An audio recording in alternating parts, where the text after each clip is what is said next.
नमस्कार दोस्तों, मैं मनीष वर्मा स्वागत करता हूं आपका Sarvodaya way to success YouTube channel पर।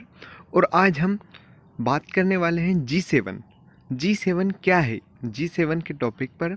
और अमेरिका ने हाल ही में भारत को न्योता दिया है जी7 में शामिल होने का। अब हम इस वीडियो में बात करेंगे कि जी7 में कौन देश शामिल हो सकता है और इससे क्या फ़ायदे हैं देश को शामिल होकर। पहले बात करते हैं जी7 क्या है। What is G seven?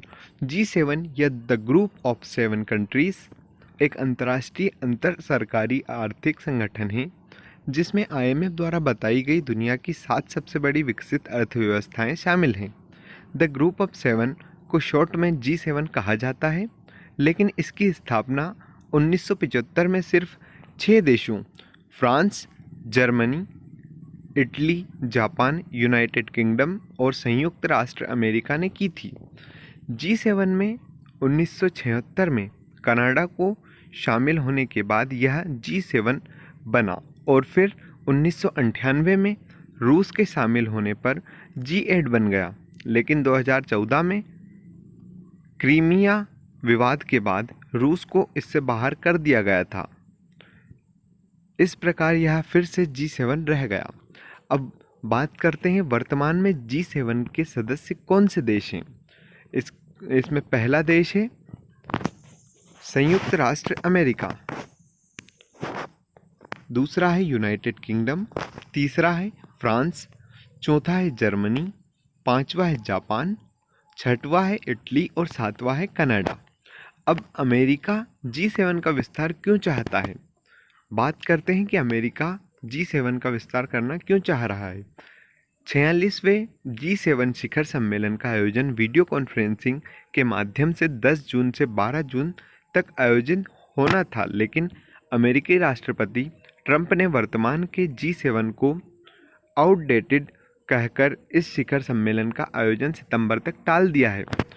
उन्होंने कहा है कि यह संगठन ठीक तरीके से विश्व के सभी देशों का प्रतिनिधित्व नहीं करता है, अर्थात इसमें और 4 देशों भारत, ऑस्ट्रेलिया, रूस और दक्षिण कोरिया को शामिल किया जाना चाहिए।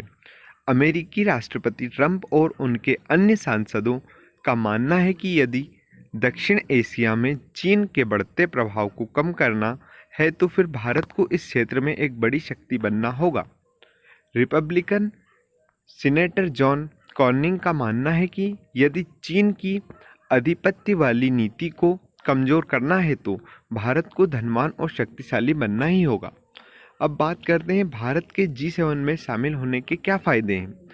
यदि भारत जी7 का सदस्य बन जाता है तो भारत के लिए इंटरनेशनल ट्रेड के कई रास्ते खुल जाएंगे।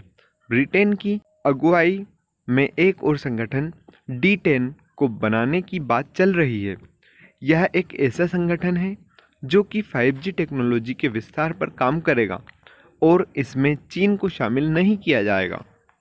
इसके अलावा इस ग्रुप में इस बार पर भी सहमति बनने की संभावना है कि दुनिया में ज़्यादातर चिप, मोबाइल और फार्मास्यूटिकल सामान का निर्माण इन्हीं देशों तक सीमित रह जाए, जिससे चीन को आर्थिक नुकसान पहुंचाया जा सके।